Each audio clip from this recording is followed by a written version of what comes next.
Good morning, good afternoon, and good evening, everyone. I'd like to welcome you all and thank you for attending this symposium today. First of all, Mr. Kasutani Toshihide, Commissioner of the Japan Patent Office, will make some opening remarks. Mr. Kasutani, please go ahead.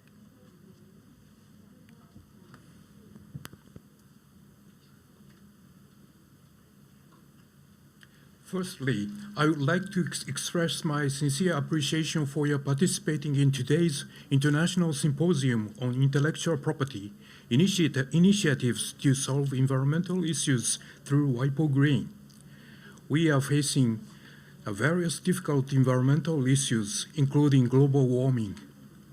In order to solve these problems, it is necessary to promote unprecedented innovations and accelerate the employment of green technologies. IP offices around the world have contributed to the advancement of such technologies through appropriate protection for intellectual property rights, which is the driving force of innovation. It is also essential in order to develop a platform for the smooth diffusion of environmental technologies. WIPO has been working together with IP offices in order to take initiative to promote the utilization of green technologies. WIPO GREEN was launched in 2013 following a proposal from Japanese industry and the Japan Intellectual Property Association JIPA. WIPO GREEN is an online platform providing a database that helps to match green tech seekers and green tech providers while serving as a means to promote the global utilization of green technologies. More than 1,700 users are utilizing the WIPO GREEN database globally, and over 120 organizations participate in WIPO GREEN as partners and supporters. Japan has the largest number of WIPO GREEN users and partners in the world, and the JPO itself is one such partner. The JPO has actively supported WIPO GREEN's activities and worked on initiatives to facilitate the advancement of green technologies. We have not only expanded the WIPO GREEN network in Japan together with the WIPO Japan office, but have also assisted its activities using a voluntary contribution from the government of Japan. One example is a project presently underway in South America with local consultants, where matching activities are in progress. I believe that we can tackle environmental issues more effectively by enhancing WIPO GREEN and by developing an IP ecosystem. In order to increase the users of this platform, it would be helpful to disseminate information regarding successful matching to date. But how can we do so while some users do not want to be disclosed? In order to promote access or inquiries to WIPO GREEN, it would be helpful to make the database information easier to understand. How can we best provide technical information so that those who are not familiar with technology can understand it well? JIPA members have recently begun an initiative to enhance the IP utilization mechanism in the field of environmental technologies, which is done by introducing their technologies in simple words and graphic images.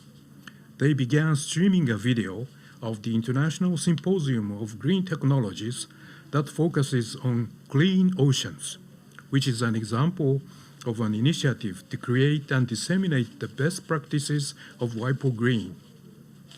The JPO itself is also committed to working in collaboration with all stakeholders in order to solve environmental issues by utilizing intellectual property. Today's symposium consists of two keynote speeches from JIPA and WIPO, followed by a panel discussion of members from the industry, WIPO and JPO. I would like to thank WIPO, JIPA, and all participants, panelists, for their kind support and cooperation. Through this symposium, I'm looking forward to learning ideas for the future development of WIPO GREEN and our IP ecosystem. I sincerely hope that this symposium will serve as an opportunity to reflect upon the opinions of WIPO GREEN stakeholders, while also strengthening support from IP offices that are interested in the platform and providing great value to the audience.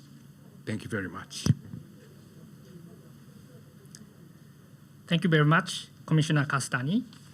Next, I'd like to ask our two keynote speakers to give some remarks.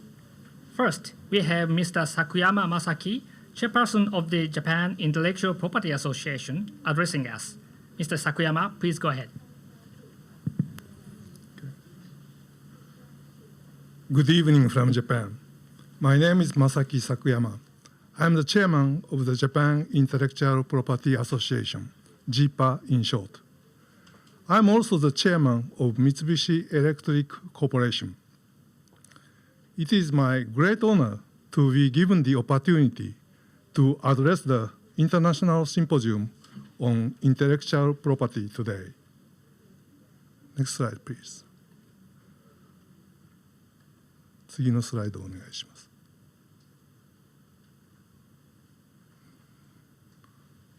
First, I'd like to introduce the relation between JIPA and WIPO GREEN. WIPO GREEN was born as a result of discussion between JIPA and WIPO, how intellectual property could contribute to protect the global environment. The paper of this slide, which is only an introduction page, was written by members of JIPA and WIPO at that time. It is titled Propagating Green Technology, a JIPA Proposal. The two authors of this paper are participating in today's panel discussion. 次のスライドをお願いします。WIPO GREEN was officially launched in 2013. In the top left picture, you see Dr. Gary, WIPO Director General, and Mr. Ueno, President of JIPA, and both presented the new initiative of WIPO GREEN. You can see the panel discussion in the bottom right picture. Mr. Kawamura, Vice President of JIPA, explained the concept of WIPO GREEN. WIPO GREEN is a web-based platform for green technology dissemination with state-of-the-art new technologies.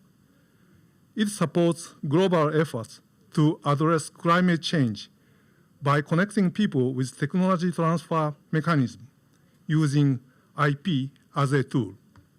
次のスライドお願いします。Yesterday, JIPA held a green symposium.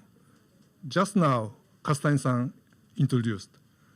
JIPA Symposium introduced challenges of JIPA to visualize technologies of WIPO GREEN and to propose push matching strategy for WIPO GREEN.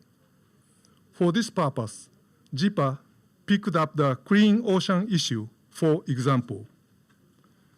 JIPA member companies visualized their technologies concerning the clean ocean, which have been registered in WIPO GREEN.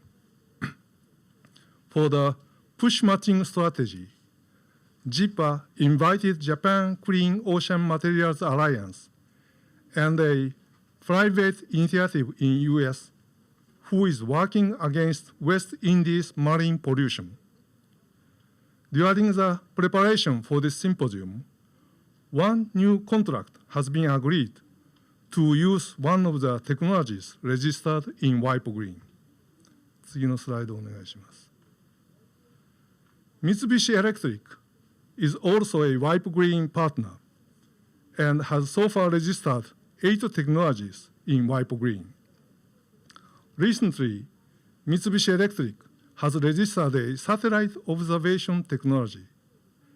It uses imaging data from satellite to observe the Earth's entire surface and oceans to provide optimal information that meets our needs.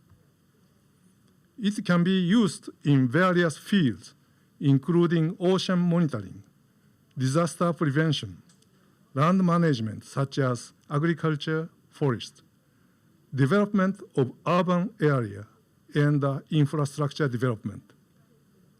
Mitsubishi Electric is continuing to support WIPO GREEN further and contribute to SDGs. 次のスライドお願いします。WIPO GREEN is a powerful tool to contribute to SDGs, Sustainable Development Goals, by sharing intellectual properties with many others who are trying to apply leading green technologies.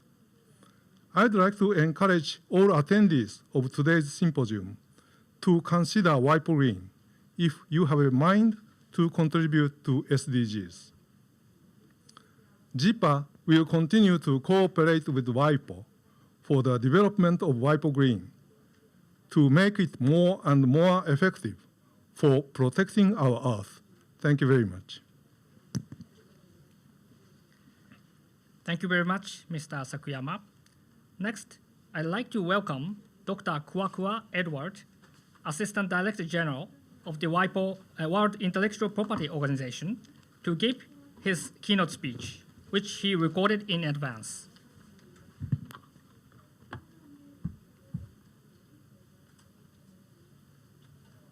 We start by thanking the Japan Patent Office and the Japan Intellectual Property Association for organizing this important and timely international symposium. I would also like to convey sincere greetings to JPO Commissioner Mr. KASUTANI and to the JIPA Chairperson, Mr. Sakuyama. Now, we all know the recovery from the COVID-19 pandemic presents an incredible opportunity to fast-track the transition to a greener future for our planet. And an effective innovation ecosystem is vital to unlocking solutions to respond to the global challenges that we face. Over the years, risks related to the environment have become increasingly prominent.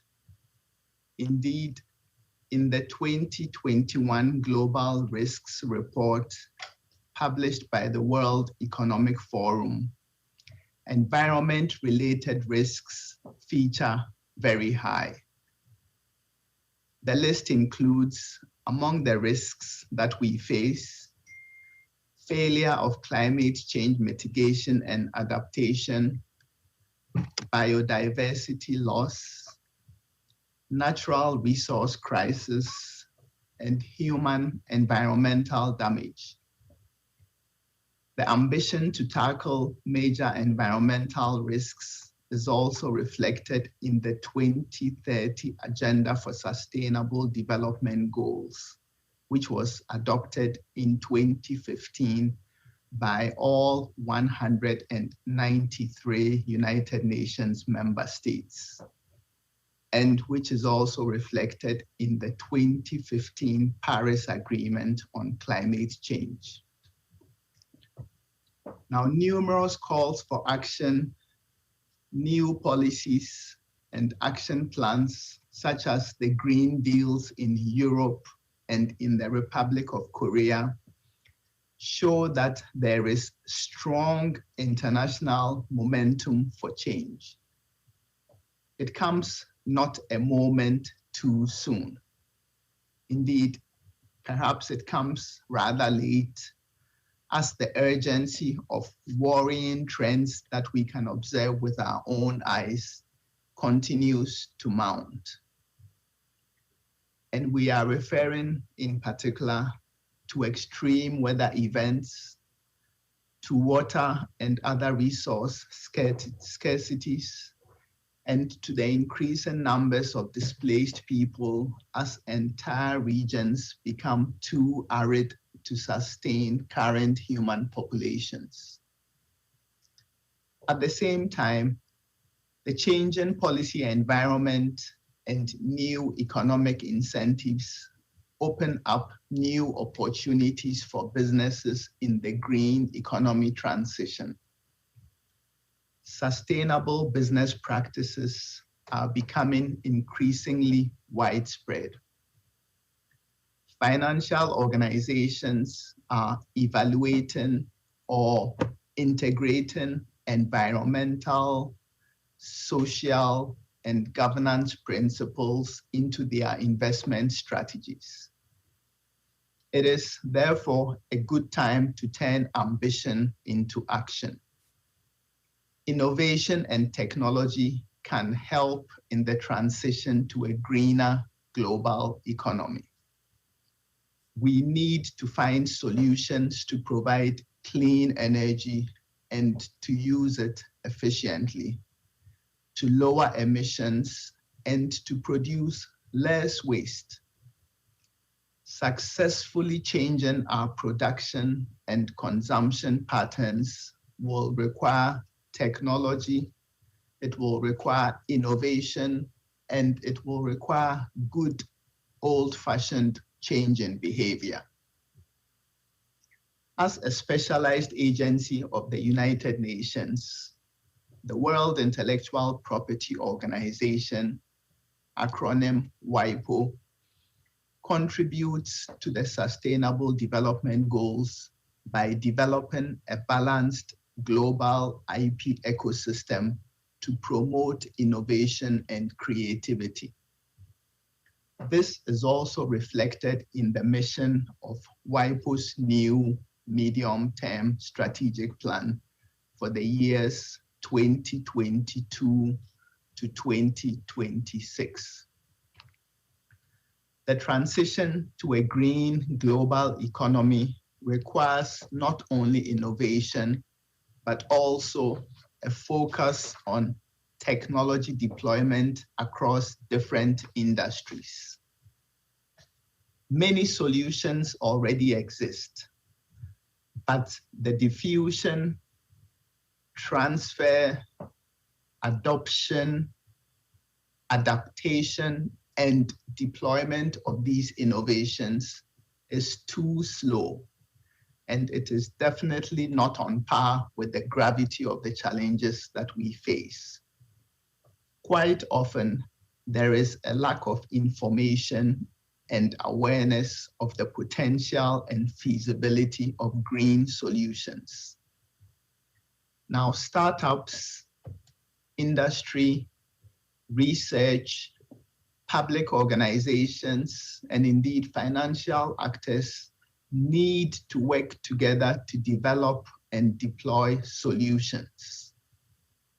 WIPO is acutely aware of this urgency and is prepared to do its part for the common good, alongside its strong partners from Japan, namely the Japan Intellectual Property Association, which is WIPO Green's founding partner, and the Japan Patent Office, which is the host for this event. As we move further and faster to address the global challenges that lie before us, let us do it together, each bringing his or her greatest strength and competitive edge to the table and sharing it with the world. I should like to thank you for the invitation to be a part of this international symposium on intellectual property, environmental issues, and WIPO Green. And I wish you fruitful deliberations and much success in the event. Many thanks for your attention.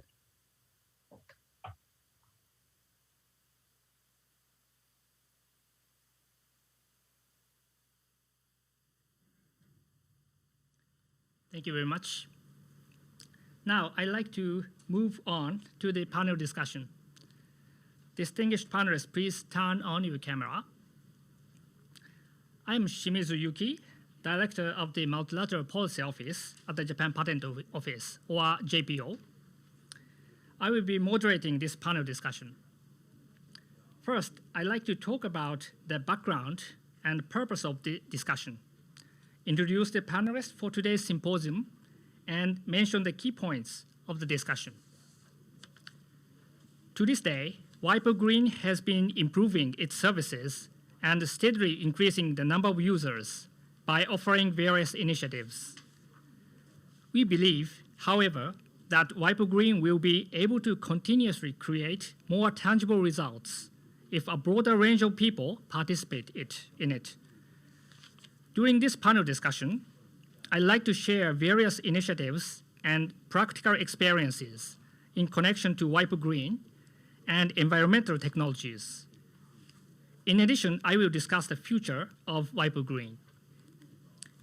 Today, we have panelists from all around the world with extensive practical experience in intellectual property. We are pleased to welcome Amy, the director of WIPO's Global Challenges Division, which oversees WIPO GREEN.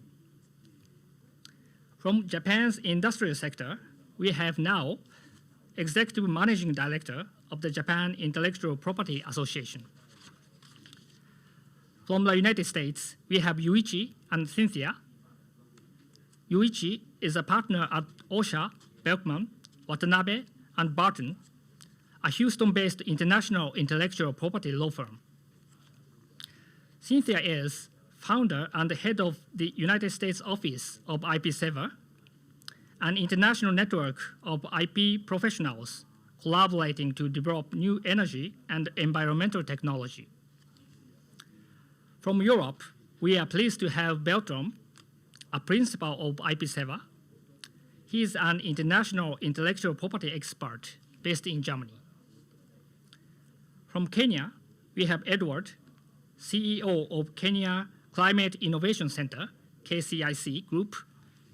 He is co-founder of KCIC Consulting, a consultancy and think tank helping clients to integrate sustainability into their businesses. During this panel discussion, we will proceed with different perspectives on WIPO GREEN.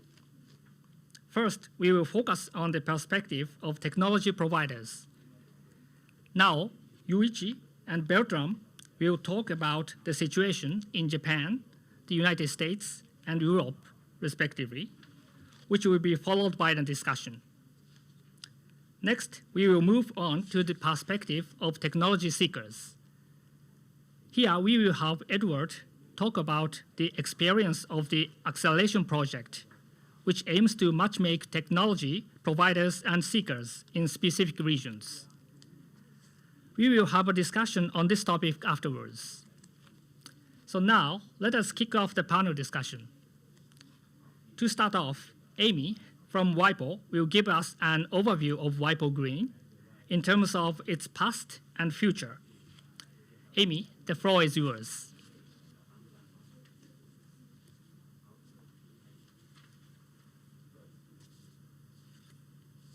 Good afternoon, everyone. It's a real pleasure to be with you today. I should also say good evening and good morning.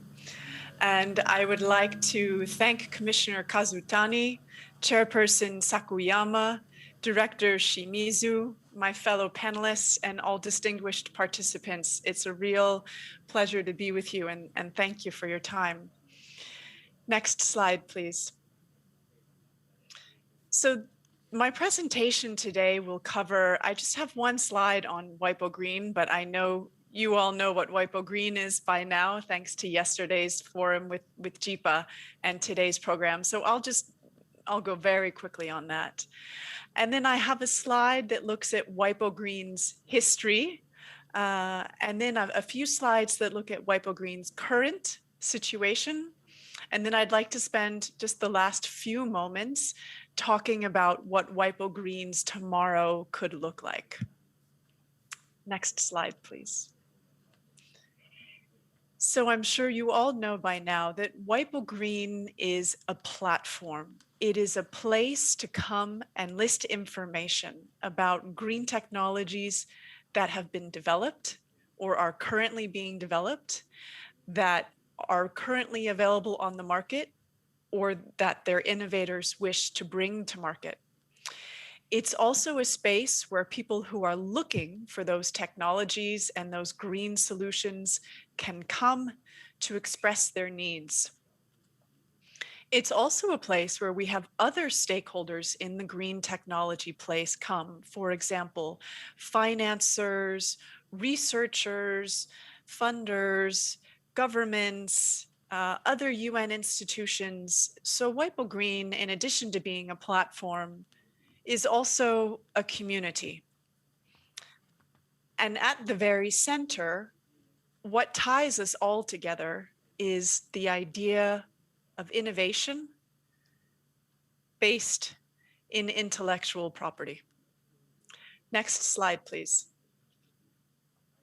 This is the slide that presents what has been WIPO Green's journey so far. And a number of previous speakers have explained that WIPO Green was officially launched actually in 2013, long before I arrived at WIPO. So I need to thank those. I need to thank Cynthia, and I need to thank Now very much for giving birth essentially to WIPO Green. WIPO Green was officially launched in 2013. And as you can see from this chart, approximately every 2 years, we've taken another big step, another further evolution. And I use the word evolution very purposefully because WIPO Green is not static. It grows, it learns, it moves. And it does that thanks to WIPO Green partners who continuously feed us ideas and who help to push the boundaries to show us what works and what doesn't work so that we learn together to make WIPO Green more effective. Because the ultimate goal in all of this is to address some of the most pressing issues facing the global community today. And many of those are environmentally focused. So as you can see on this slide, we launched a second database, the Experts Database, in 2017, 4 years after the launch of the original WIPO Green database. And then in 2019, we launched the current strategic plan, which runs from 2019 to 2023. Now we are in the middle of that right now, and we are going to do an external midterm evaluation to look at what is working well and what do we need to change for the remainder of this midterm strategy. And we look forward to involving WIPO Green partners in those discussions. Now, most recently, we have launched a completely rebuilt WIPO Green database.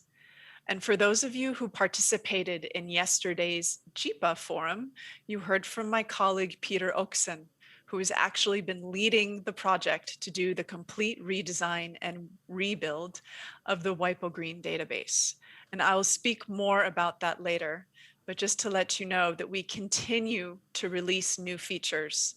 So that new database will continue to come online throughout the rest of this year. And if you look on the right-hand side of the slide, below all of the bubbles, you see information about each acceleration project that we have done throughout the life so far of WIPO Green.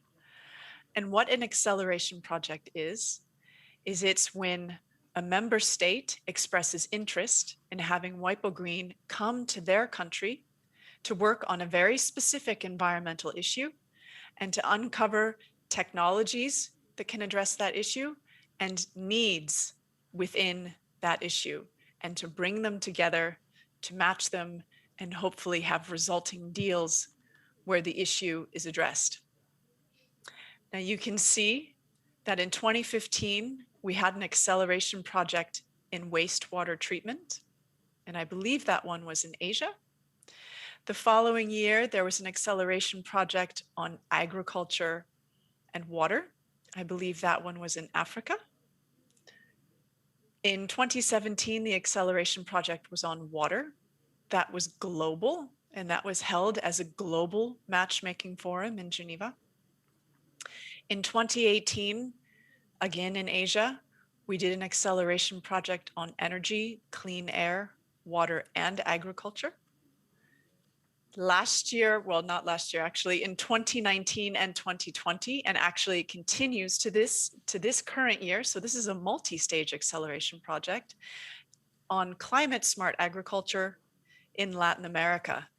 And that acceleration project has received such a tremendous amount of support and enthusiasm from the governments in Argentina, Brazil, and Chile that it continues and is currently in a phase 2, receiving support from the Japanese government. This year, we kicked off another acceleration project focused on palm oil mill effluent and preventing the release of methane gas in the production of palm oil in Indonesia. Next slide, please.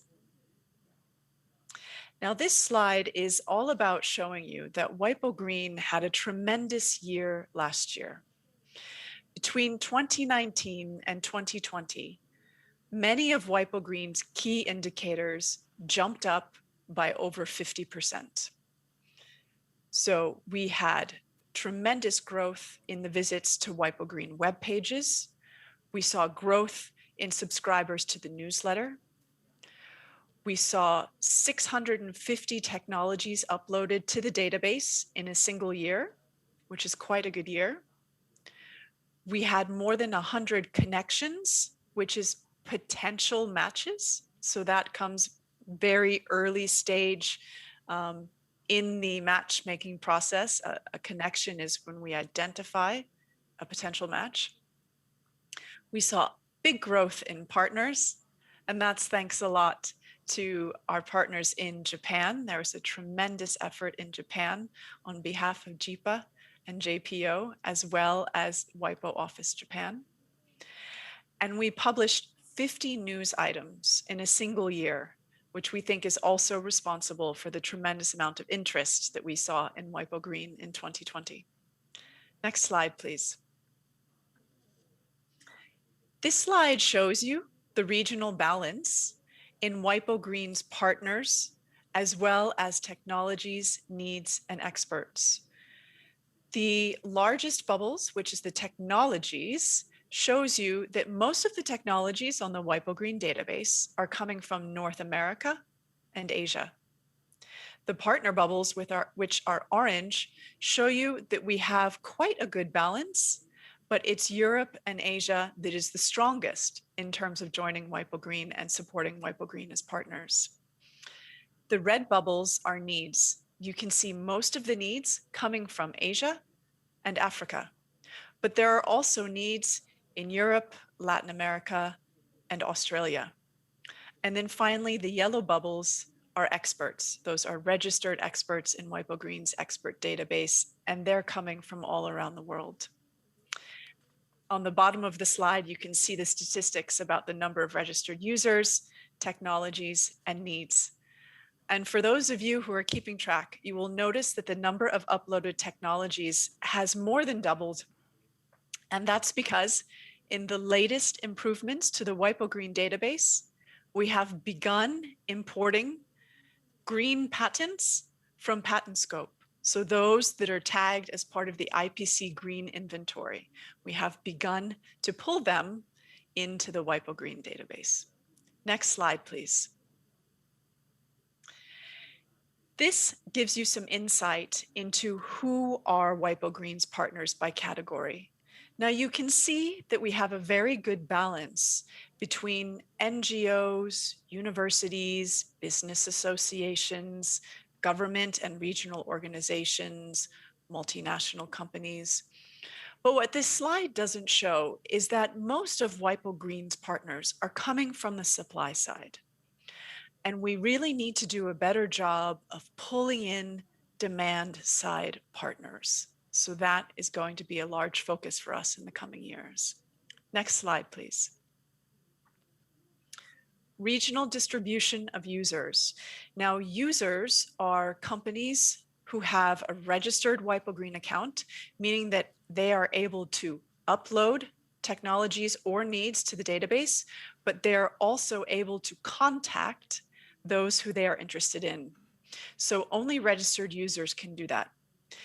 And if we look at this diagram, we see once again that we have the most users coming from Europe and Asia, and that we have fewer users coming from Africa, North America, and South America. And we realize that we need to do a better job of focusing on users in South America as well as Africa. Next slide, please. Partner contributions.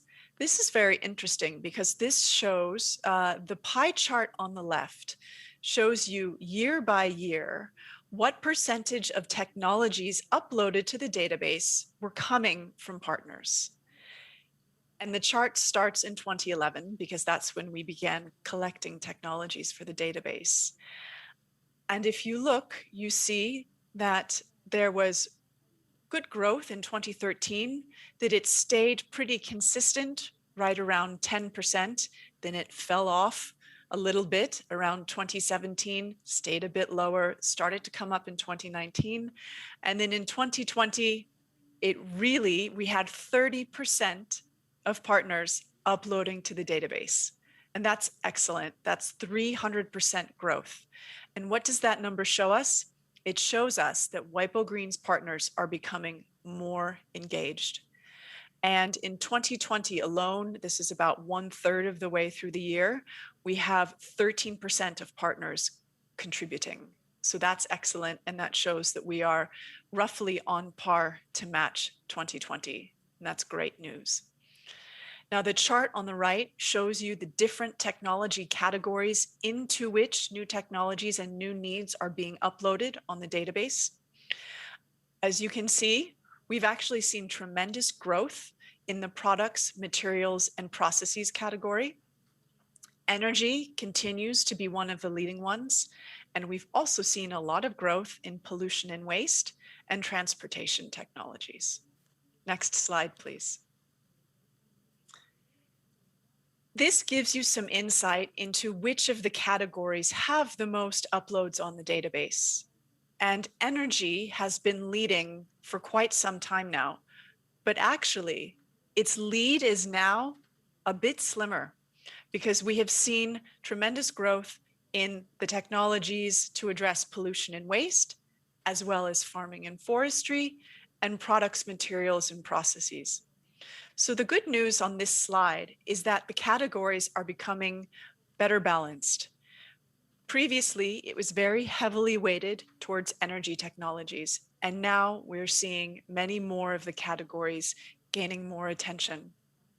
And here I should mention that from 2019 to 2020, we saw a 20% increase in registered users to the database. So that's great news. Next slide, please. This is just some insight into the database. As many of you who have already visited the database will know, it's divided up into 7 different technology categories, and each of those categories features a number of subcategories. So if you went to the database and you clicked on pollution and waste, the column on the left is some of the subcategories that you would see. And this picture on the right is an example of one of the technologies listed. In this case, this is scalable modular air quality monitoring device that comes to us from China. Next slide, please. One of the other categories on the database is farming and forestry. And if you were to go there, you would see all of the subcategories listed on the left. It ranges from food processing and irrigation technologies to soil improvement and technologies to improve harvest and storage, as well as livestock raising. So there's a real variety under farming and forestry, which of course falls under the agricultural and food security umbrella. And on the right, we have an example of a technology listed by an American company, which is all about improving the shelf life of fruits, thereby reducing and avoiding food waste. Next slide, please. So WIPO Green's ultimate expressions of success, of course, are when deals are made. So I wanted to highlight some of our success stories, including one that comes from Nigeria and Kenya in 2019, which is all about leveraging micropayment technology to increase access to safe drinking water. And this was a collaboration between Kubo and SUSTEC. And there is an entire case study that is written up about this on our WIPO Green web pages, and I would welcome you to access it. And of course, I'm happy to share the link. Next slide, please. This is another success story, I should say another set of success stories that come to us from Fujitsu. Fujitsu concluded 2 licensing agreements, green technology licensing agreements with Kyushu University and University of the Ryukyus in Japan. And then we had another success story from the Green School in Bali, working with Zero Mass Water Company from the US to bring sustainable drinking water powered by sunlight to students in the school. Next slide, please. So now we begin the part where we look towards the future. And as I mentioned, WIPO Green is currently undergoing a massive rebuild and redesign of its platform. And this has covered a complete back-end rebuild to make the database more stable, and a number of new front-end features that you will notice as soon as you visit the database, including advanced search functions and full text search abilities using AI, abilities to save searches, set alerts, post bookmarks, new filter options, and a simplified user registration process. Next slide, please. And there's more to come. There will be continuous improvements throughout the year. We will continue to import IPC green tagged patents from PatentScope, and we will add a functionality called Patent to Solution, which basically involves using AI and natural language searches to try to see if that patent has been included in a technology that is currently available in the marketplace. Early experiments show that 1 out of 5 tries actually turns up a result that the patent can be matched to a commercially available technology. We're still developing that, but we hope to release it later this year. We will also generate more unique content that looks at specific technology areas and provides market insights. We will introduce auto matching functions so that when companies upload technologies, you automatically receive suggested matches if there are any relevant needs on the database, and vice versa for needs, which means it's all the more important that when companies and small and medium-sized enterprises upload technologies to the database, it's in the form of a well-described technology and not just a patent or a patent number, because this information needs to be accessible to non-technical people who may be looking for solutions in the database. Next slide, please. This is my final slide. And this is where I talk about looking ahead. I have a few points I'd like to make here, and many of them are questions because we need to solve these things together. As my ADG KWAKWA, who is also my boss, stated, each person and each company and each organization and entity needs to bring their best to the table to solve these issues together. So some of the questions to be addressed in the future that I would like to put to you is, what will it take to get the global IP community solidly behind WIPO Green? And I personally believe that WIPO Green is an excellent vehicle for the global IP community to demonstrate that they are willing to push beyond current ways of working and thinking to really support the transition to a greener global economy. And how are we going to get there? We need deeper, more meaningful, purposeful, value-added engagement from our existing partners. WIPO Green is what each of us makes of it and brings to it. And on the other side, we also have to make sure that we have a healthy representation of partners and users in WIPO Green. And we need to focus more on the demand side and the needs of the demand side and the realities of the demand side. We also need to do a good job of defining challenges and then addressing them. And some of those challenges include stimulating demand, focusing on the relevance for developing countries, and perhaps tailoring some of WIPO Green's services specifically to developing countries, and both leveraging the IP niche and going beyond it. This is going to push us all out of our comfort zones, but that's probably where we should be. We need to support new ways of innovating together. Open innovation, the new initiative from JIPA is a great start on clean oceans. We need to look at how we can improve access to funding for very early stage technologies that are in development and that are being developed by small and medium-sized enterprises. And we need to connect entrepreneurs with capital and investors to inventors. We want to more actively and directly support the United Nations climate change mechanisms and the technology mechanism, as well as the SDGs. Now, this means we're going to need to walk our own talk. As IP agencies and members of the global IP community, we talk a lot about the importance of IP and innovation. Well, now it's up to us to demonstrate it. And my final thought is that, as I've mentioned several times today, we need to learn and evolve together. We need to demonstrate the power of IP and innovation to address climate change together. Thank you.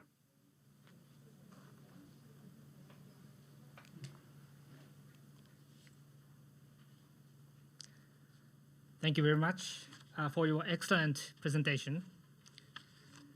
Now, I'd like to move on to the first part and focus on the discussion from the perspective of technology providers. First of all, now, Yuichi and Bertram will give us an overview of the situation regarding WIPO Green and environmental technology transfer from the perspectives of Japan, the United States, and Europe, respectively. Now, first, could you please tell us about the situation in Japan? Thank you, Yuki. Hello, everyone. Let me introduce the status in Japan. Rather, it would be better to say introduction of our effort as WIPO Green partners. As Amy said, in order to make more effective WIPO Green. Next slide, please.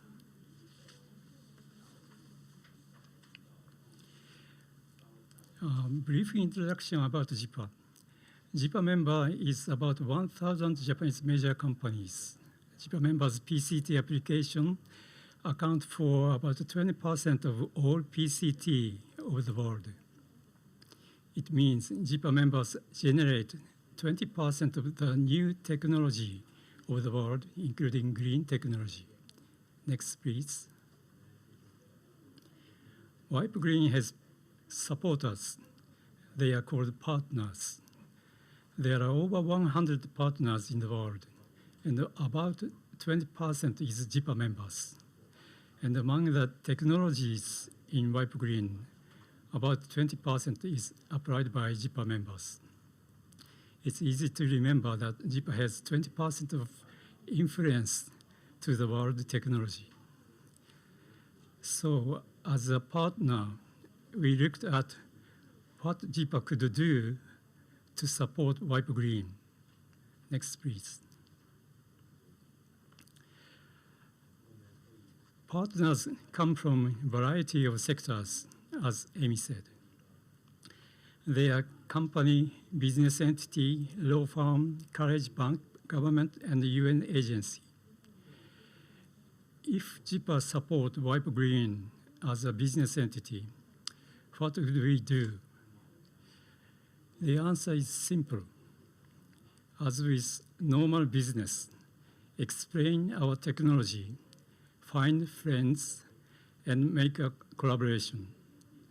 Next, please. The JIPA Green Symposium was held yesterday. As a title, we picked up Clean Ocean. We tried to show our technology visually. That is, to show the technology in an easy-to-understand way. The reason is that because WIPO GREEN is a solid database, it describes precisely and in detail a large amount of data, and it's a little difficult to use for people who is not familiar with the IP. And why did we choose Clean Ocean? Because Clean Ocean, that is marine pollution, is a major concern of the world today. It is a common interest. Next, please. I introduced only names of technology we visualized. It is not all JIPA technologies, of course, only those of our project members. And the video is available on our homepage until June 25. So please come to JIPA homepage. The video is with English subtitles. Names of technologies are Hitachi, Advanced Wastewater Treatment, Fujitsu, AI technology to predict vessel collision risk, Honda, beach cleaner, Panasonic, in-water plasma. Next slide, please. Canon, plastics improvement of recycling. Sony, new material for purifying water and air. Daikin, R32 refrigerant. IBM, use IBM blockchain to environmental problems. Next slide, please. And the Chunok Electric Power, marine biofouling prevention. Mitsubishi Heavy Industries, their SDGs initiative. JX, Nippon Mining and Metals, copper refining. Next slide, please. RICO, treatment of industrial wastewater. Toyota, the technology. This technology is not just for Clean Ocean, but they registered over 20,000 patents of vehicle electrification. This is counted as one technology in WIPO GREEN database, but behind one technology, there are a huge number of patents. Next slide, please. JIPA symposium was over. It remains to be seen which of these technologies will help Clean Ocean. This is the starting line of a challenge. But as Mr. Sakuyama introduced in his speech, one collaboration has already been established. It is a technology to clean the beach. You have noticed that there has been a lot of garbage on the beach. What if the beach is covered with garbage? The garbage will rapidly increase and be carried away to the sea. To clean the beach may be the first step of Clean Ocean. Next slide, please.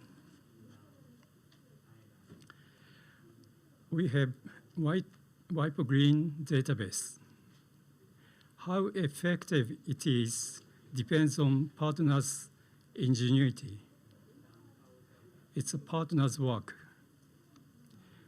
I hope that patent offices of IP5 will become partners of WIPO GREEN to enlighten many IP experts. Business sector partners, such as law firm, can make up a new collaboration. It is a great chance of new business. And for a volunteer like JIPA, which is a non-profit organization, it is a great pleasure to work for the Earth. Thank you.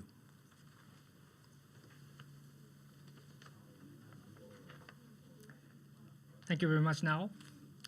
Yuichi, could you please give us a brief explanation next regarding the situation in the United States, please? I would be happy to. Thank you very much, Yuki. And thank you to all the organizers who made this symposium possible, and to everyone watching from all over the world. First, with respect to WIPO GREEN, there has not been much activity in the United States since it was established in 2013. Currently, there are only 11 entities from the US who are WIPO GREEN partners, compared to the much larger number from Japan and also Switzerland, who have 35 and 14 partners respectively. So the United States has not been very active in the WIPO GREEN initiative. And similarly, with respect to green or environmental technology transfer, and even more generally, with respect to climate change initiatives, the United States has not shown a sufficient level of commitment or involvement. A few years ago, they even famously withdrew from the Paris Agreement, even though they rejoined earlier this year under a new president. Having said that, we have reason to be optimistic that the United States will start to take a more serious, active role in WIPO GREEN and environmental technology transfer. I believe the United States recognizes the increasing importance of green technology transfer and how it can contribute to control climate change.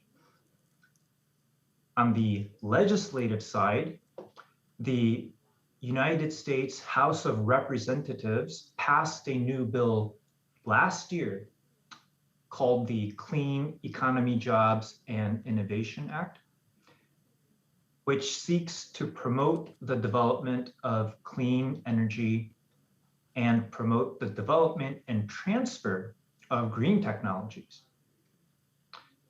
In particular, this bill authorizes and provides funds for a series of clean energy technology transfer programs, which is a good step forward to promote environmental technology and environmental technology transfers.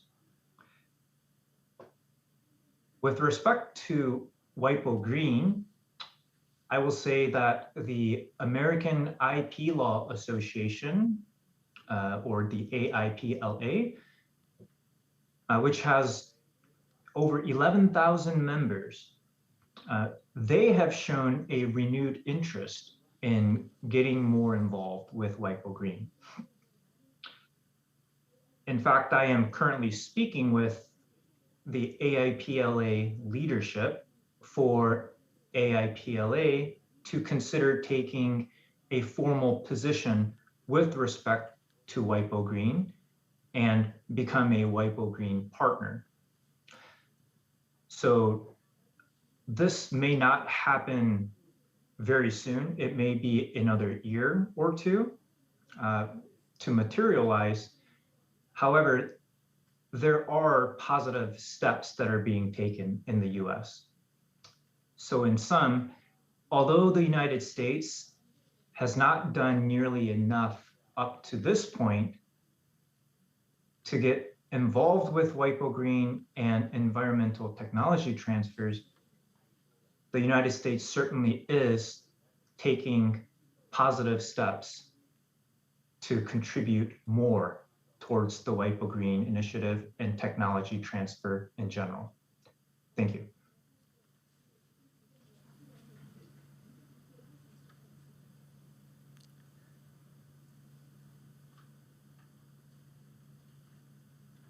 Thank you very much, Yuichi. Next, Bertram, could you please describe the situation in Europe? First of all, let me state that it is a great honor and pleasure for me to be here today.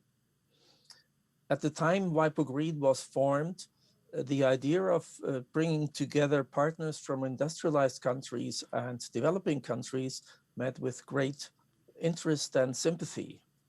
Because quite generally, for the problems in connection with climate change we have in front of us, we need to be aware that we urgently need all brilliant brains from all parts of the world to make their contribution.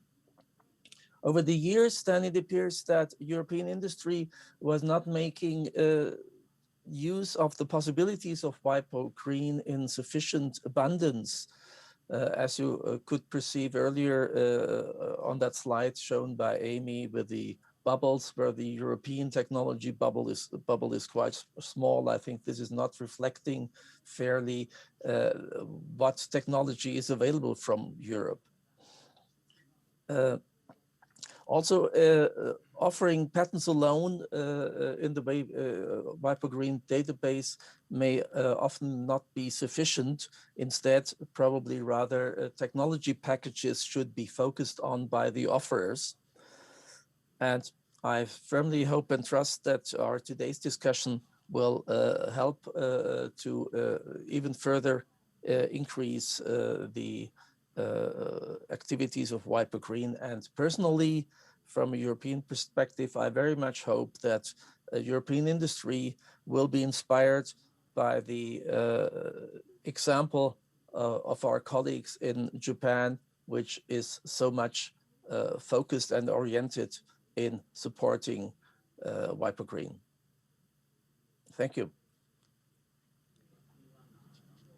Thank you very much, Bertram. We will now begin the discussion.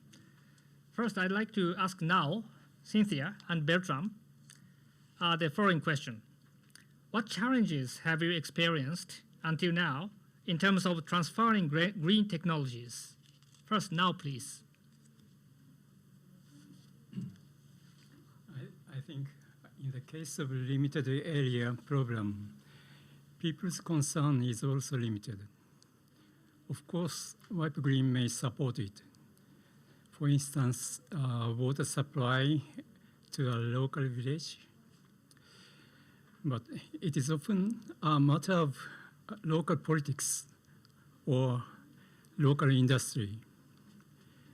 People who live far away or in a foreign country are usually not interested in the program of the other country. So it's because they can't do anything about it. WIPO GREEN is a technology database gathering many good technologies. If a global issue is taken up and brought to the attention of many people, we can make better use of those good technologies. Thank you. Thank you, Nao. Next, Cynthia, please. Thank you. I'd like to begin by acknowledging the visionary leadership of JIPO and JIPA in starting WIPO GREEN and supporting it. It's truly inspiring, has been for many years. And in particular, I'd like to acknowledge Naoto KUJI and his ever-evolving and brilliant way of really understanding the importance of WIPO GREEN. And and international technology collaboration. So I spent a lot of my career in commercial practice, probably about 30 years of working with technology companies, trying to help them do collaborations, first in computer technology and then chemical and various other types of technologies. The last 10 years have been intensively focused on environmental and climate change technologies. At WIPO, where I was for 7 years, I was trying to apply what I knew from commercial practice to this relationship between the industrialized world and the developing world. And my own thoughts evolved tremendously over time as I grew to understand more. I think the single greatest challenge in commercial practice, if you're talking about a technology transaction where you have two parties and you want them to get together and collaborate on a project, the single biggest challenge is getting the right people in the room. And I would say that that's true in my work in trying to promote technology collaborations between industrialized and developing countries. The biggest missing person is the scientist in the developing country. And I would say that that's one of the biggest challenges going forward, is supporting scientists, indigenous innovation in developing countries.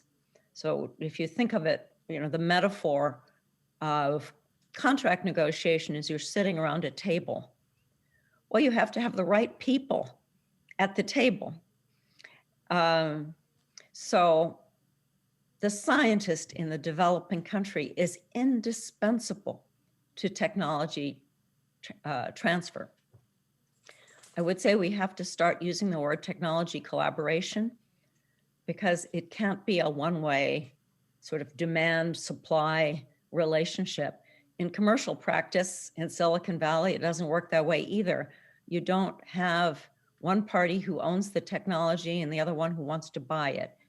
That's never the case, almost never the case. People want more equality. They want more collaboration. So I think that that's, thinking about the challenges I've seen, trying to put together a successful collaboration between an industrialized country party and a developing country party. The scientists in the developing countries are lacking funds. They're left out of the picture. They're not even addressed. So I'd say that's one issue. We desperately need collaboration. Here in California, the temperature, it's not even summer, and it's averaging about 40 degrees Celsius and going up from there. This is extremely unusual. We also have a drought. The same kinds of challenges are being faced the world over. So looking at the future, I think it's imperative to build on the beautiful foundation, the platform of WIPO GREEN, and try to figure out ways to get more people around that bargaining table, around that negotiating table, and make sure that the scientists in developing countries are at that table. So that would be my kind of big picture. There's a lot of, little pieces to this. But that's the biggest challenge, to shift to more mutuality, to collaboration, not buy and sell. Thank you very much, Cynthia. Next, Bertram, please. While addressing challenges, I think one of the core bottlenecks very often is financing of projects. And how could this be solved or improved? Likely regional or international development banks could see a role there, should have a role there, but also, of course, governments are called to make their contribution, be they in the developing countries, in the recipient country, or perhaps also at the same time, and even likely more prominently from industrialized countries. I think that's something where much more needs to be put in practice and made to work. Thanks. Thank you very much, Bertram. I found many interesting viewpoints. I'd like to ask next question to Naoto and Cynthia. How does each stakeholder play an important role in terms of the technology transfer of green technologies? Could you please answer first now? Thank you, Yuki. In a broader sense, all IP experts are also stakeholders. Patents are originally thought to be exclusive rights. Sharing and using them for the global environment issue requires a shift in thinking. One-to-one license agreement is normally difficult to negotiate, and when executed, parties of the agreement wish to keep secret terms and conditions and even the fact of the agreement. Rather than traditional one-way licensing, it is better to collaborate on new development by sharing technology and knowledge for environmental issues. It is a collaboration by many IP experts. We should shift in thinking about our IP activities. IP is a tool for collaboration, not exclusive. Thank you. Thank you very much, Now. What do you think, Cynthia? Well, I agree with Now, and also I agree with Bertram. The stakeholder issue, and WIPO is in the perfect position to address some of these issues.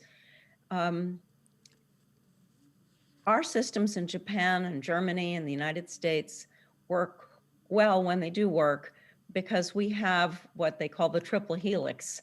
We've got the governments, we've got, which provide innovation infrastructure, money.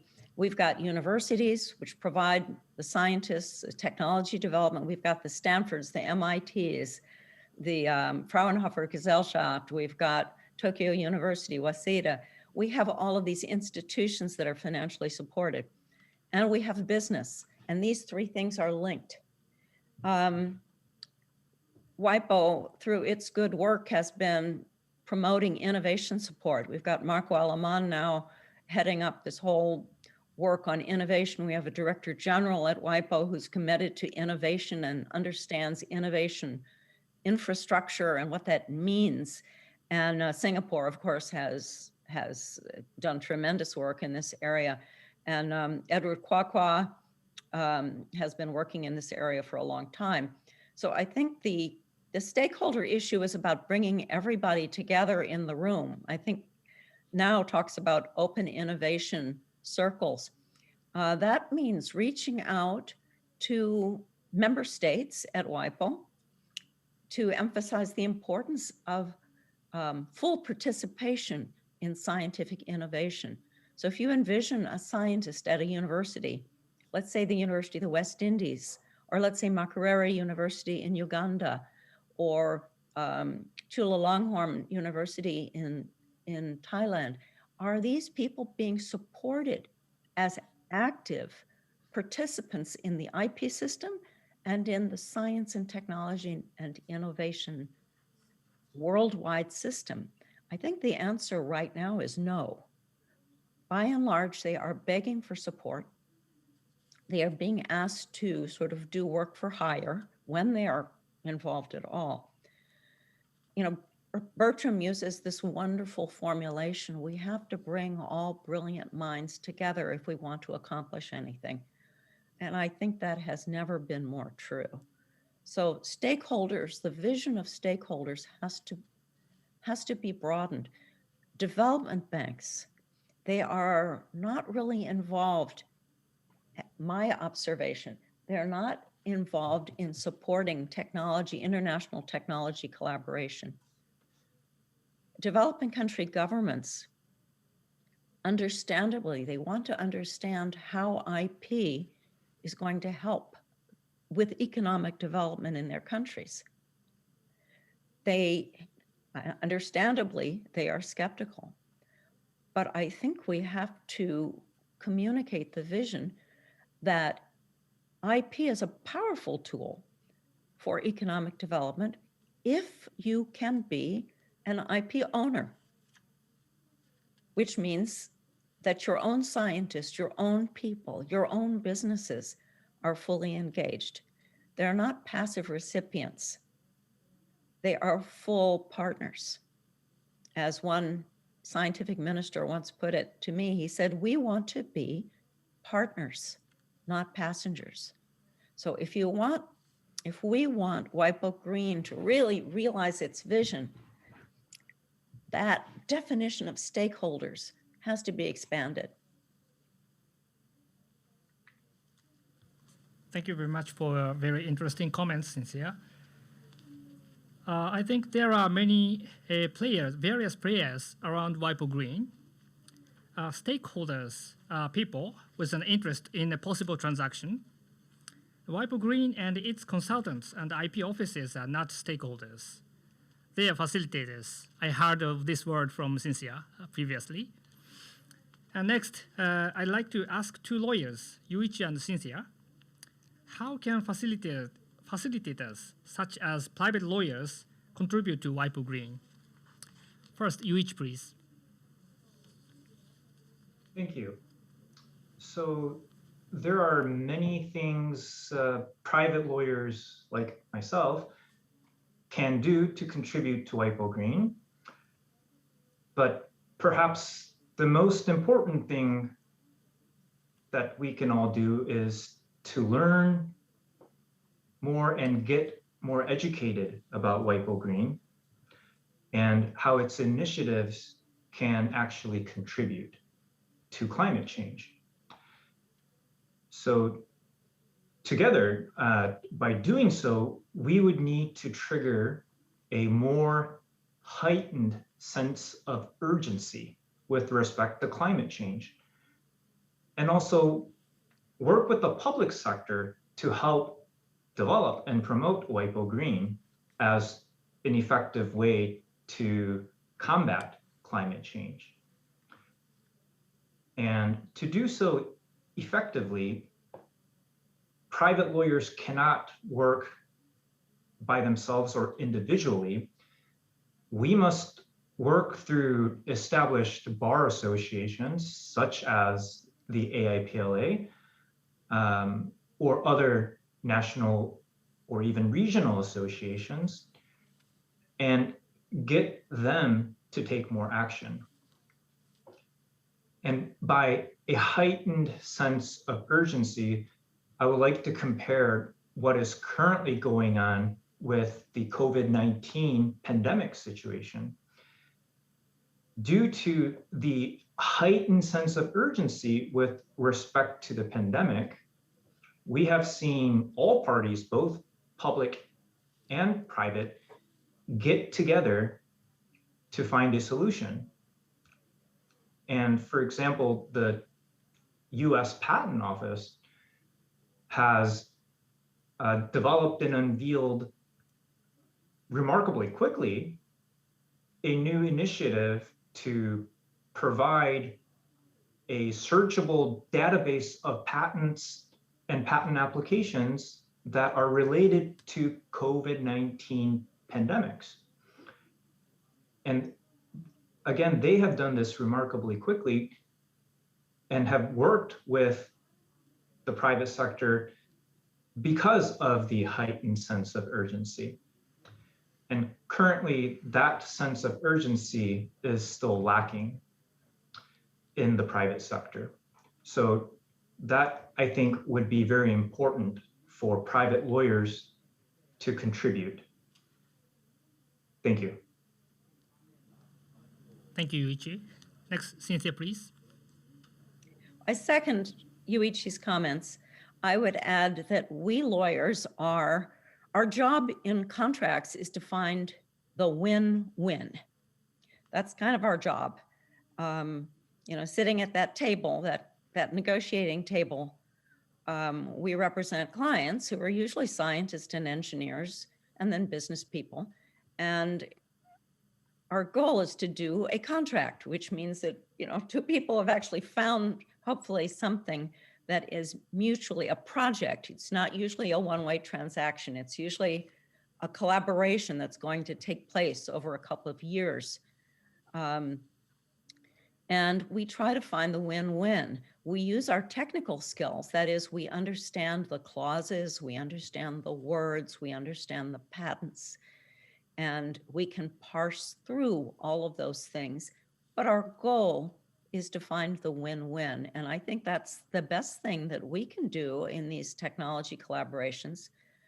I would add, though, that WIPO has some wonderful programs, and I encourage IP lawyers to offer to participate, for example, in successful technology licensing or in patent drafting training.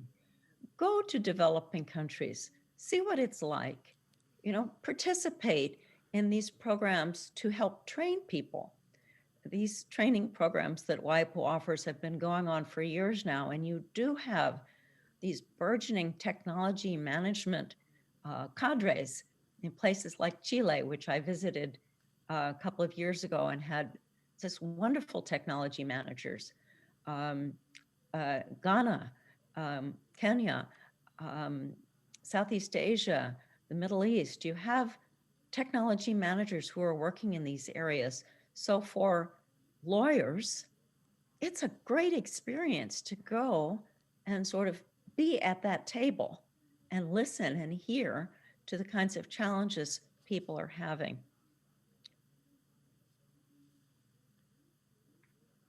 Thank you very much. Next, I'd like to ask now, and again, Cynthia, do you have any suggestions for other facilitators, including governments or supporters of SMEs?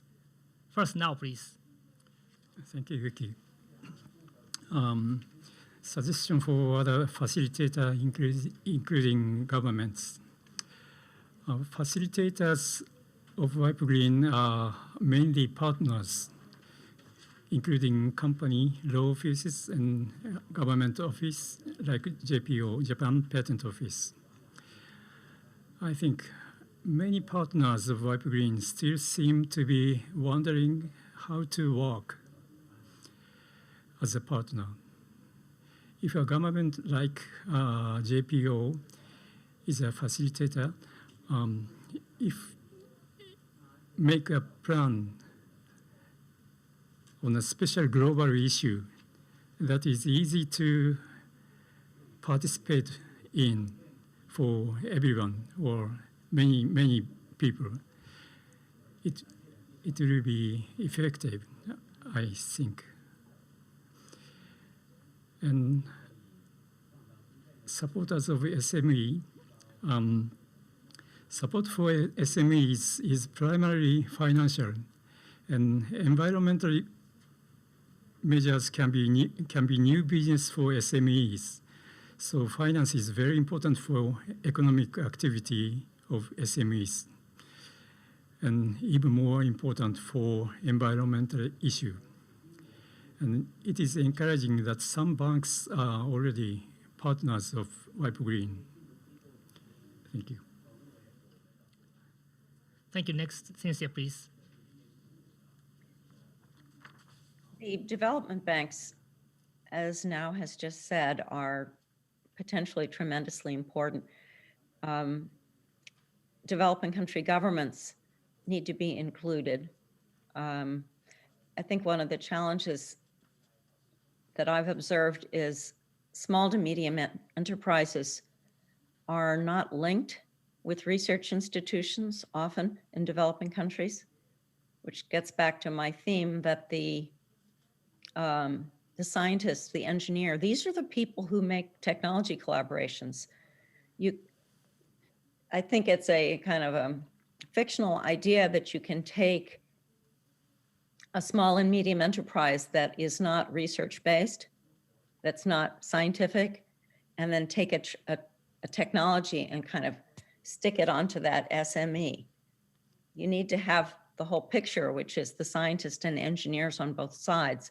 So I think this is a vision of innovation that is understood very well by many developing countries, but they don't have the money for a number of historical reasons. They don't have the policy space. This is a term used in development. And this involves a kind of international consensus about what to do. The IP offices have a role, but the IP offices also have to be linked to the ministries of science and technology and to the ministries of foreign affairs. So all these things have to come together. But I think WIPO GREEN is potentially well situated because it's in WIPO, and WIPO has the access to member states. It has the vision. So I have a very hopeful view of what's going to happen.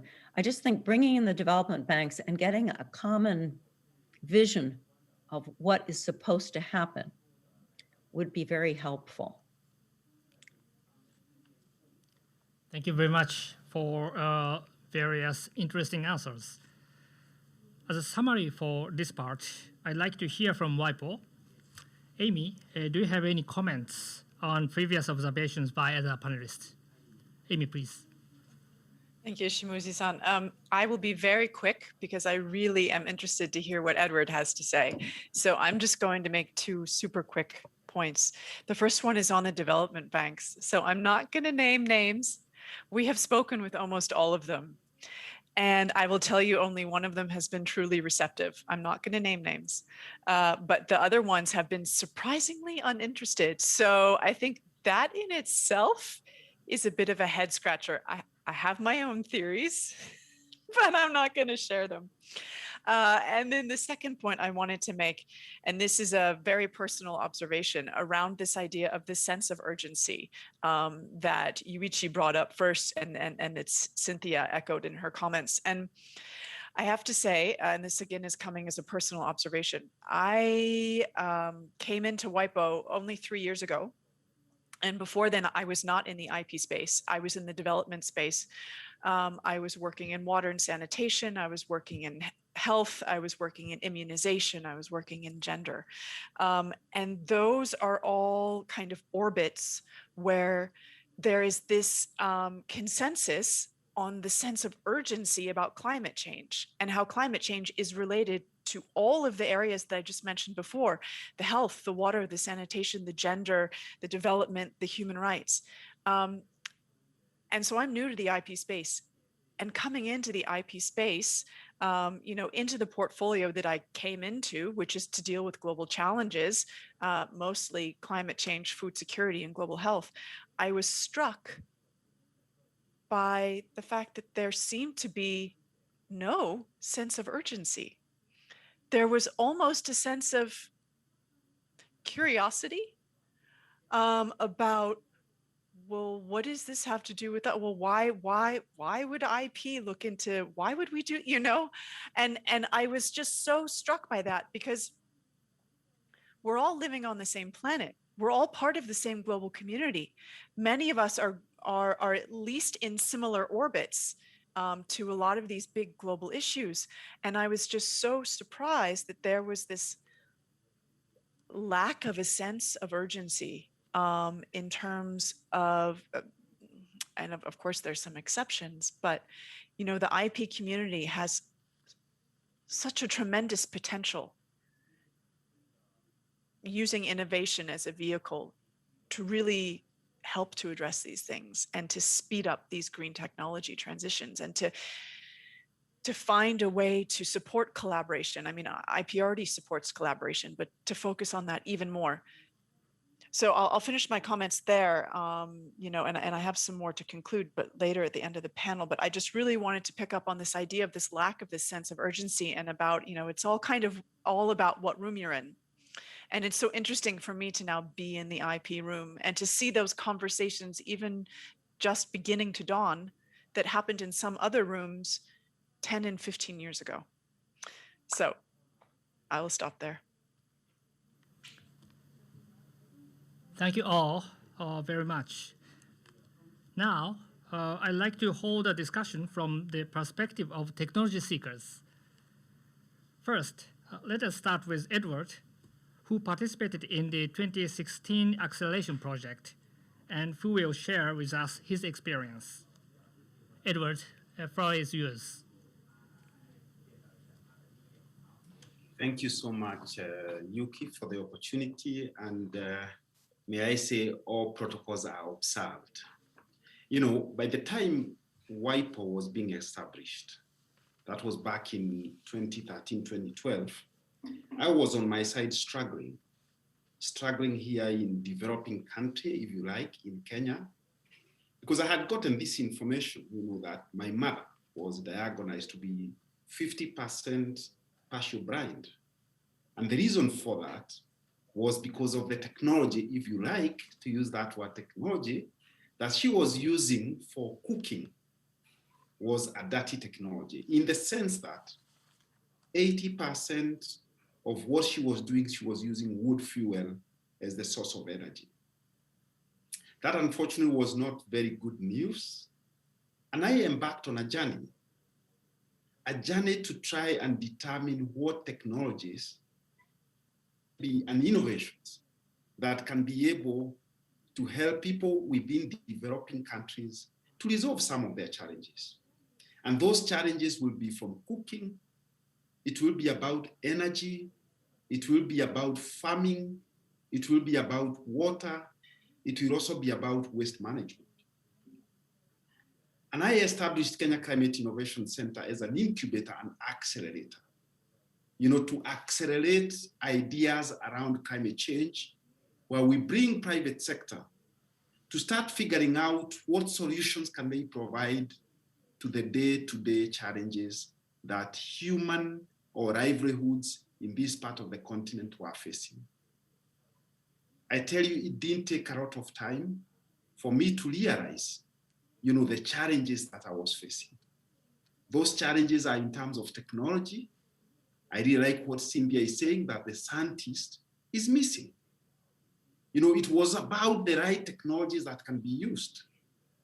Second, it was about the financing, you know, to back those technologies, and either moving from proof of concept, making it to scale, and probably even having it towards Africa.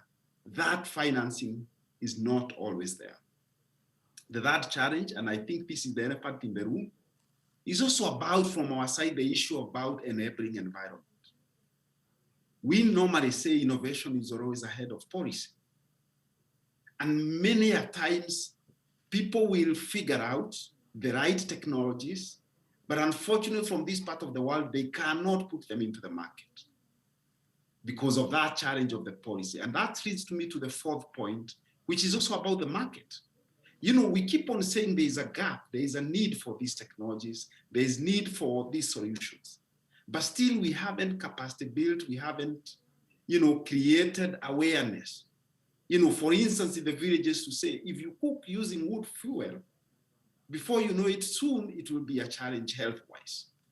That message is still not arriving. And this is how then I bumped into WIPO and WIPO GREEN, because I felt this was an opportunity. You know, as technology seekers, where I have this bunch of, say, 100 companies, 200 small and medium companies that are just trying to figure out what could be the solutions. But unfortunately, it turns out that they can only invent the wheel, which is not the case. So WIPO GREEN was such a platform which was, you know, very encouraging and also very attractive to us. You know, to go in and try to match people who then can be able to go in, seek technologies that are working, have conversations, probably have deals, and probably localize those technologies, and hopefully we get better livelihoods. But of course, as we continued with this journey, and in 2016, you know, it was a huge milestone where we eventually had to bring WIPO into Nairobi. We hosted it in Kenya, Nairobi. and to try to bring people, people who need technologies to get into the conversation. And a couple of them were successful in terms of matching, but believe me, we still have challenges, even when we want to transfer technology. And the biggest one, I like, Emmy, that you're talking to development banks, because financing is still the biggest roadblock. Of course, that other conversation about, trust, and I think, Cynthia, you are talking a little bit about, how people are able to, that still seems a challenge. And I think it's upon us, to have mechanisms that then will be able to bring, even confidence between the parties that are sharing ideas and who are coming into deals. And I think I have a pretty good example here, where I was involved in a program with Denmark as a country, where they were trying to help companies from Denmark to come and resolve challenges in Africa. But then it was a B2B, business from developing country, business from or other technology from developed country being transferred, and you bring two parties and you co-facilitate them.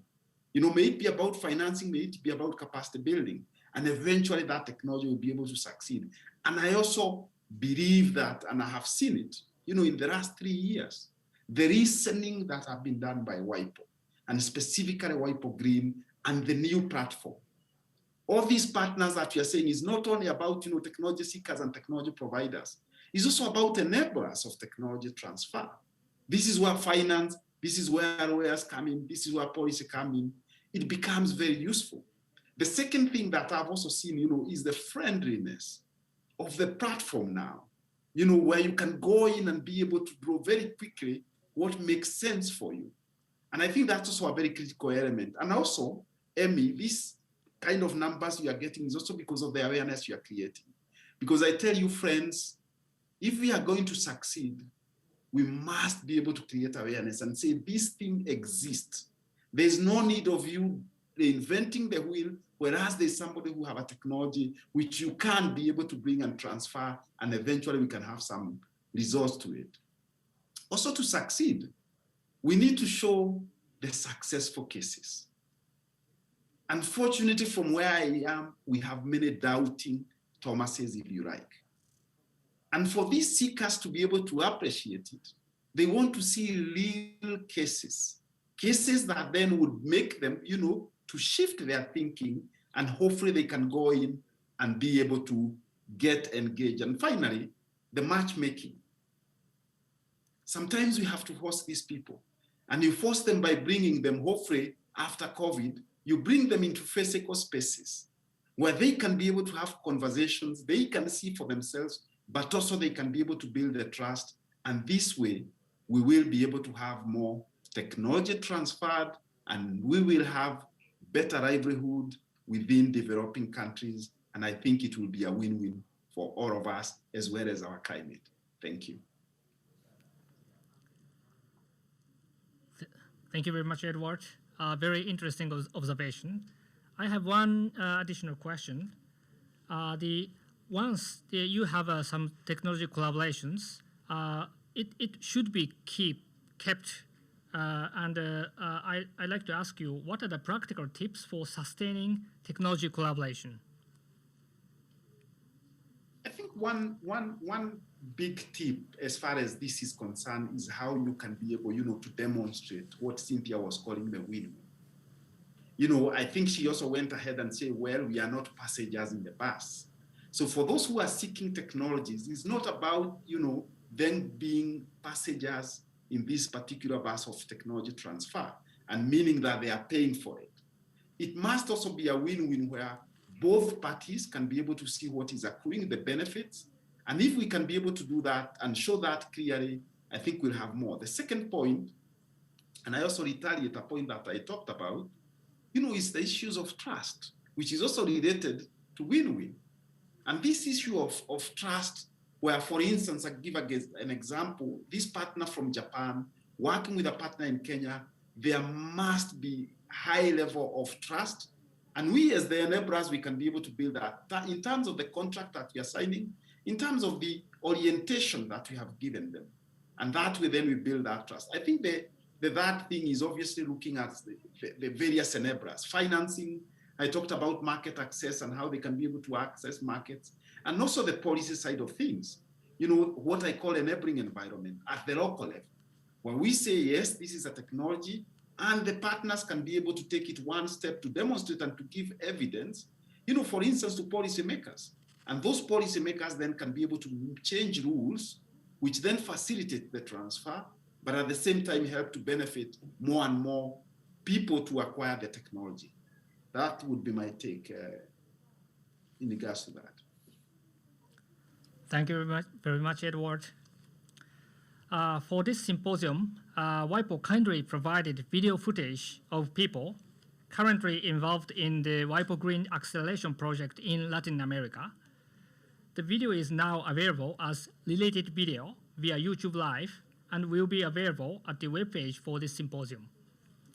It is quite informative in terms of understanding the acceleration project. We will now begin the discussion. I'd like to ask 3 questions to Bertram, who has rich experience in Africa. The first question is, why is the role of patents and intellectual property important in order to promote technology transfer? Bertram, please. Well, this is a question which is being discussed over and over again from different angles, and probably it cannot be brought to an end. I firmly believe that protection of patents and intellectual property is fundamentally necessary, and it's especially 2 reasons. And one reason is certainly the absence of IP protection has certainly some deterrent effect for technology providers, for companies who would be interested in entering into licensing relationships and technical collaborations. But also the other side is fundamentally important to take into account, and that's the fact that if there is no protection of patents and intellectual property, how would ever in a developing country a partner be able to protect its own creative solutions? It goes without saying that creativity is omnipresent, and there must be protection, that it cannot be okay that it's just being carried away by the partner from an industrialized country. So that's why it's so fundamentally important. Thank you very much. Next question is, why is the number of needs registered in the database is not increasing? Well, likely one reason is that in developing countries, often the industrial basis is not very wide. There is only fewer companies, and thus a less number of potential partners in the private sector, partners for technology collaborations or technology licensing. And I think this is somehow reflected in the fact that the WIPO Green needs basis and the number of needs displayed is until today relatively limited. Thank you very much. I'd like to know what is the biggest challenge then for technology seekers to utilize WIPO Green? Well, I mean, I mentioned the industrial basis right now, but probably we even have to take a step back and look at it from an earlier point in time. The recipient countries and regions, they certainly do need a viable innovation strategy. And it is not enough, as has been done often in the past, that some industrialized countries, experts put together some interesting concepts. Such innovation strategy must be developed in close concert with local specialists. Otherwise, it will not really take the effect it should. And of course, in that context, important, and it has been mentioned before, education is key. Education is fundamental, especially tertiary educations at a high level. This is fundamental. Thank you very much. Next, I'd like to ask the two SEVA members who are in charge of Latin America and Asia, respectively, the following question. How can we promote the utilization of WIPO GREEN in Latin America and Asia? Cynthia, could you please answer from the perspective of Latin America, please? Just having worked in Latin America when I was at WIPO and continuing to do consulting projects, this is a good question. I think it gets back to everything we've been saying. There's a gap between the developing countries and the industrialized countries in terms of attitudes about IP and WIPO. Bertram mentioned this, the reality that IP is essential if you actually want to have technology transactions. I think back on my early years as a lawyer when I was in a law firm in Silicon Valley, and I actually was representing Japanese companies a lot. Fujitsu and Hitachi were my biggest projects. In those days, believe it or not, the Japanese were considered to be kind of, marginal or something. This was a long time ago. But Japan followed a very dynamic and brilliant innovation strategy, which led to technology leadership worldwide. And it wasn't always that way. And I think there was a lot of criticism of Japan for all these ideas that Americans had that the Japanese were violating intellectual property and the Japanese were imitating and copying. This was, a long time ago. This was in the 80s and the 90s. This all changed through innovation strategy that Japan brilliantly executed. I remember reading Hisamitsu Arai's book on Japanese innovation strategy. So this is what developing countries are going through now. And I think if we can understand that, you look at countries like Chile or Brazil in Latin America or Colombia, all of which I've been involved with, they are building their innovation strategies. They are elevating their scientists. They are focusing on cluster areas. They're doing all the things that Japan did. I must say, not quite as well yet, but that's the direction. Bertram has spent quite a bit of time in Brazil, so he may have some thoughts on this, but this is the progress that's going on. So I think just supporting that, supporting it in Africa. You have great research institutions. They need to be supported. I think of Ghana's great University of Legon, excellent universities in Kenya. This is all part of the innovation system. And this has to lead to IP ownership, just like Japan did, just like China did. Over time, they became IP powerhouses. But we have to understand that that's not the case in Ghana right now, for example, or Thailand, or Vietnam, or Chile. And so everybody has to have a chance to achieve that. And that way we can all be at the same negotiating table. The table won't be slanted. We'll have a more level playing field, and that will enable technology collaboration. The problem is we don't have that much time. This has got to happen fast if we really want to spread green technologies. I think it's doable. We just have to understand that that's the challenge. And I think Japanese leadership is one of the things that makes me hopeful about the possibility of doing that. Thank you very much. How about in Asia now? How can we promote utilization of WIPO GREEN in Asia? I think as an IP7 member, I think pick up wide area programs that span multiple countries in Asia. That is, we have same program as Caribbean and the West Indies. The Philippine and Indonesian Sea, there's marine pollution.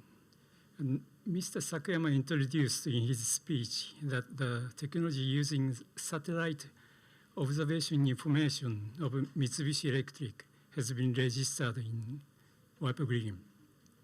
I suppose such kind of technology may be effective in dealing with this issue, marine pollution. If I promote in Asia, I pick up this issue. Thank you. Thank you very much. Yuichi has rich knowledge of international companies. I'd like to ask you, how can large companies contribute to the transfer of green technologies? Yuichi, please. Well, there are many things that large companies can do to contribute, but I can name a few. And many large companies are already doing this, but they should first of all invest more of their R&D into innovative environmental and green technologies, and also think of ways to export and import such technologies to turn green technology transfer into big businesses. I believe the business opportunities are there.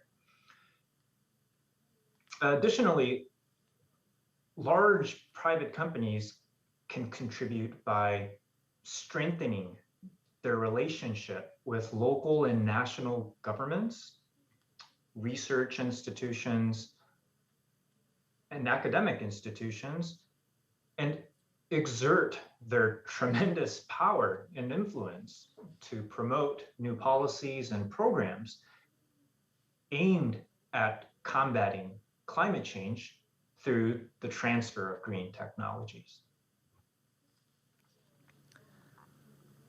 Thank you very much, Yuichi. As a summary of this part, I'd like to hear from WIPO again. Amy, do you have any comments on the previous observations by other panelists, please? Thank you, Yuki. And again, I'll be brief because I've just really so enjoyed hearing the panelists' reflections. They're fascinating. And I'm sure you've noticed I've been writing notes on my little pad and it's almost completely full. So just my comments from, the past half an hour has really focused on needs and how do we do a better job of getting needs. And what I'm really hearing actually is that we need to stop thinking about these as needs, and we need to think about them more as desires to innovate and collaborate. And there's this whole point that Cynthia has really driven home about equity and the fact that, every country on earth has gone through this this industrial transition, this economic growth transition, and that's what developing countries are currently going through. And as such, they want to own IP. They want to develop IP. They want to own IP. They want to leverage that IP. They don't want to pay for someone else's IP. And this is, this is a real mind shift that I think WIPO's current leadership could be open to, which is really exciting. So that it's this idea of collaboration rather than supply and demand. And we actually see a case in point of this in the current acceleration project in Latin America, the one that's been going on since 2019. And I think the reason that it's now in its third year is because the participating countries, the governments of Argentina, Brazil, and Chile, have really seized on it because they see it as an opportunity to get their native technologies being used within their own countries, within other countries in the region, but also up onto the WIPO GREEN database. And the last point I wanted to make is, again, around the acceleration projects, because this is actually one of the main reasons that we do acceleration projects.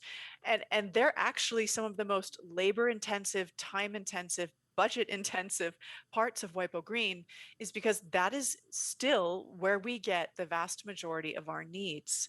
And what's so interesting about that is that it's really only by actually going out into the field, going out into these countries, meeting these producers and these small scale farmers, and in some cases, large agricultural companies, it's only in making that human contact that we get the needs. And so this speaks to the whole dimension, the importance of the human contact. A database is a great starting point, but it's just one element.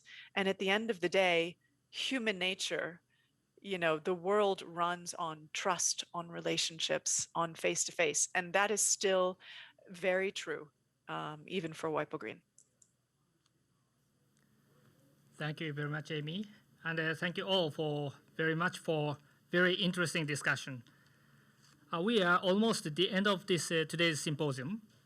Lastly, I'd like to ask each of the speakers to give a few words in response to today's discussion.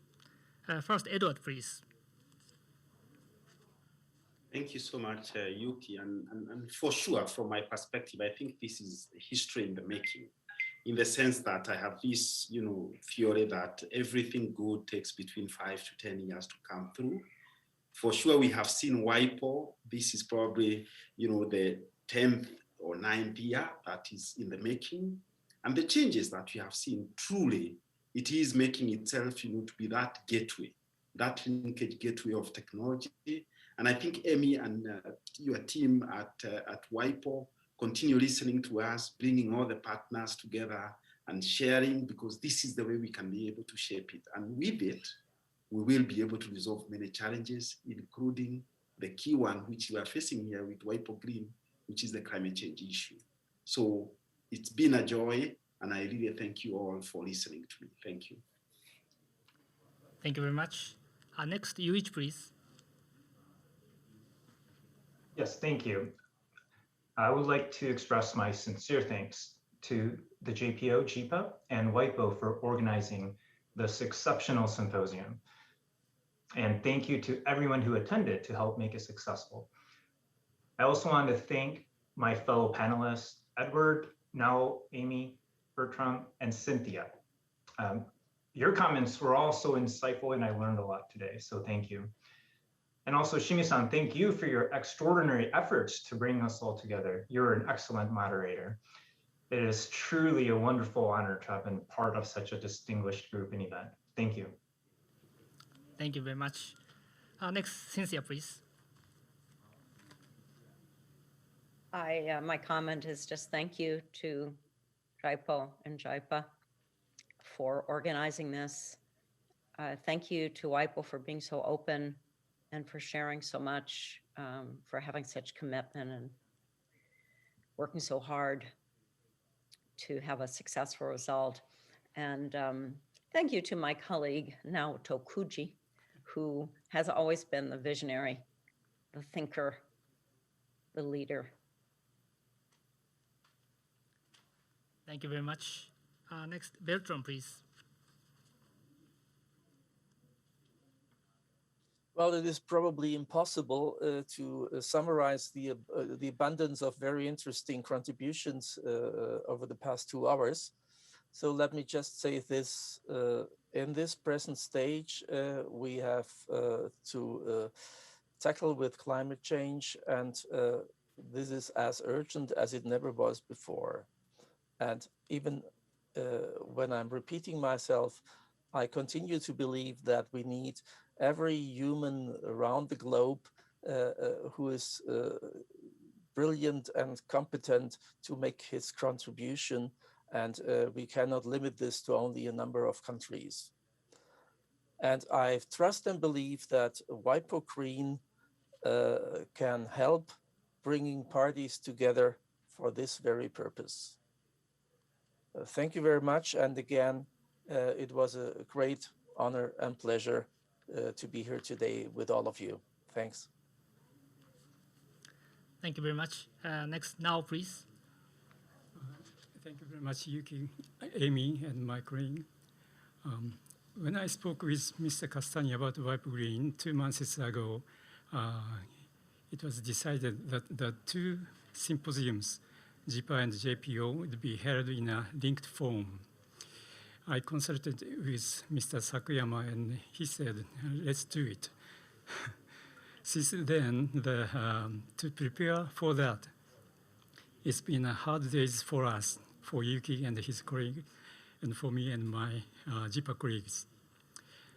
I hope that all those who are listening to this symposium will consider environment issue and how we can contribute as an IP expert. Thank you very much. Thank you very much. Lastly, Amy, please.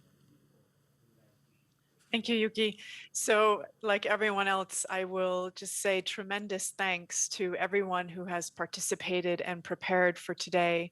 And for me, it absolutely, it's the microcosm of the WIPO GREEN macrocosm, in that everyone who has spoken today has come from such a unique background and such a unique viewpoint.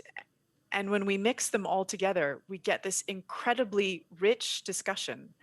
And what really came through to me today is how committed everybody is to really play their part. And I think what is so extraordinary about WIPO GREEN is it provides the vehicle for the IP system to play its part in helping to address climate change and all of the environmental issues.